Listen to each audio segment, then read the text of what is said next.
This guide will show you how you will speed up your productivity by creating a menu specifically for your needs. Creating a new menu ribbon tab.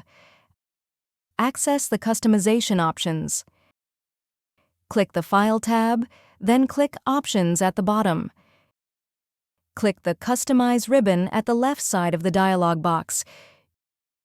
You can also right-click any ribbon tab and select Customize the ribbon from the pop-up menu. Add the new ribbon / tab. Click the New Tab button located beneath the Customize the Ribbon list.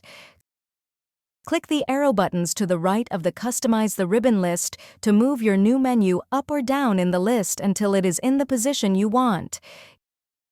Give your new menu tab a meaningful name. Click the Rename button. Enter the new name in the Display Name field and click OK. Adding groups to your new tab. Select the tab you've created. Click the New Group button. This adds an item named New Group underneath the name of your new tab in the list.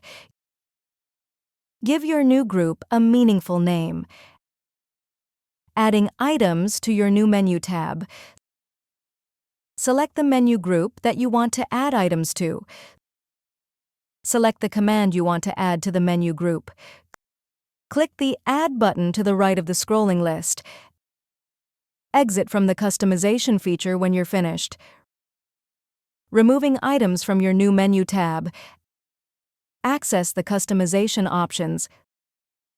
Select the command you wish to remove. Click the Remove button to move the command back to the Choose Commands from list. Exit from the customization feature when you're finished. Click OK. If you found this video helpful, please click the like button and subscribe to our channel for even more helpful tutorials.